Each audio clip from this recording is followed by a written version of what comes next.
What does this toilet paper core have to do with creating more durable embroidered patches on headwear? Keep watching to find out.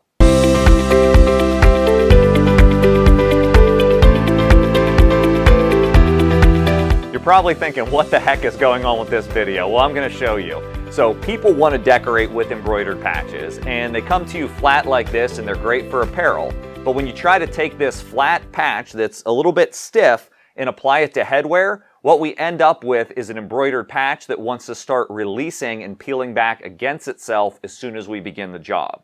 Not to mention, it's tough to reach the melting point of this adhesive with top heat only. So in this video, I'm not only going to show you the toilet paper core trick, I'm going to show you some other accessories and key equipment to be able to create durable patches and have a revenue stream in headwear. So let's get straight down to the tips. Number one is when your embroidered patch comes just like this, we want to have it in a curved position. There's a couple different ways to do this. I've heard bend it and stick it inside of a champagne flute. Well, I'm not quite that high class. And so I said, how about a toilet paper core? And so this is a legit recommendation. Take your patch, and then we are going to just insert it into the edge of the toilet paper core for storing.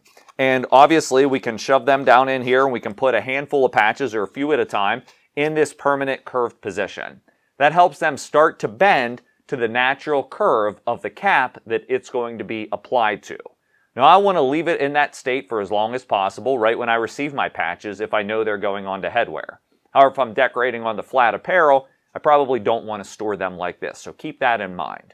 Now let me show you the equipment that's needed as our patch sets up in that curve shape, and that's the Hotronix 360 IQ hat press, because that has a little something to do with durability as well. Let's load a hat and show you.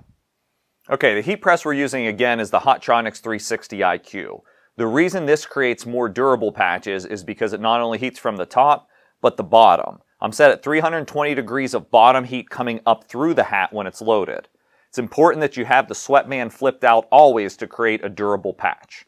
I'll support my hat here and I'll lock down the hold down device to get good contact between my cap and the pressing area.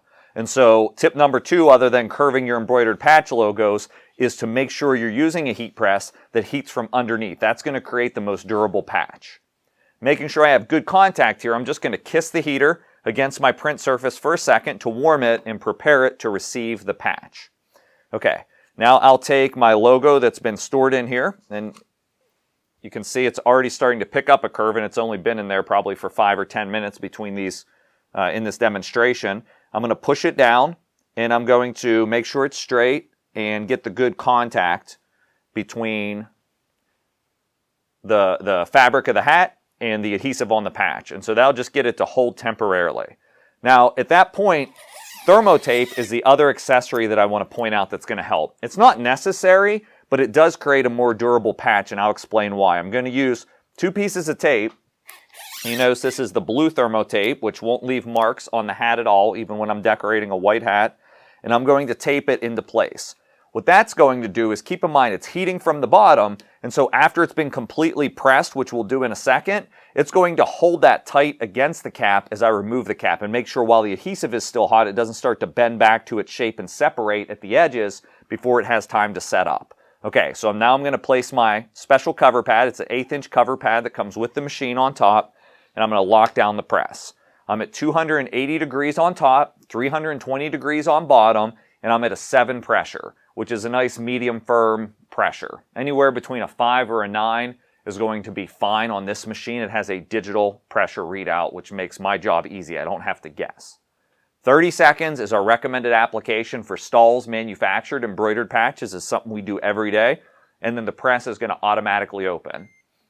Again, I want to leave the thermotape on the patch until it's completely cooled down. So I'll unlock the hold down device, I'll remove the cap, and then I will place the hat to the side and let it cool completely down, because that adhesive is still setting up. It's still melted, and now it's setting up since it's been removed from the bottom heat.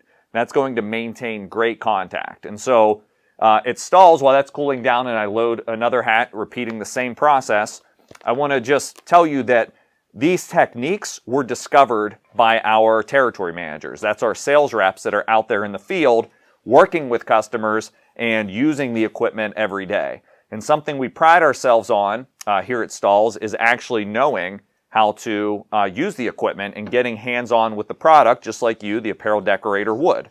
And so we'll do the next cap, position it into place, and this one is acrylic, which I love decorating acrylic on this press because it really shows the benefit. Again, you'll see how it's already wanting to release from there, so this thermo tape is going to be my best friend.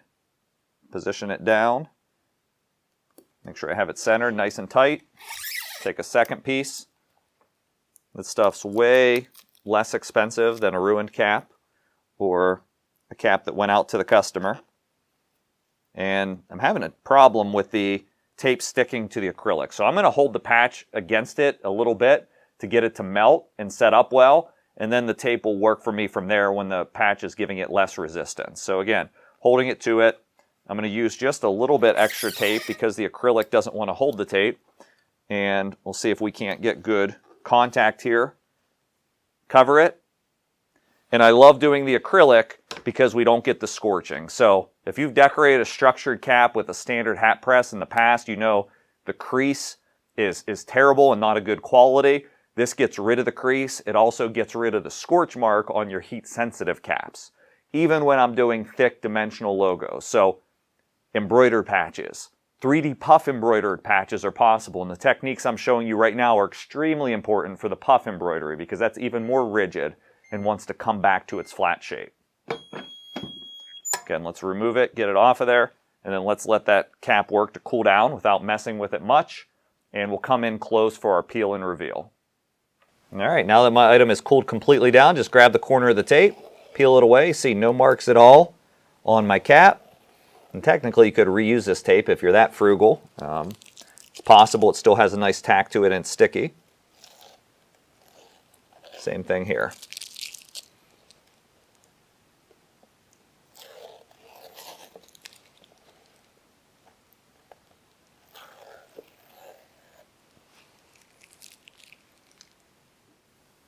So with a very few simple, very easy to do production techniques, we're able to increase our quality of result and not really have a patch that's lifting away from the hat before we even deliver it to the customer. And so hopefully this has helped somebody to enter this market or just create a more durable quality product. If you like tips like this, well then like this video, subscribe to our channel where we publish new content every week to help you grow your business. Thanks for watching.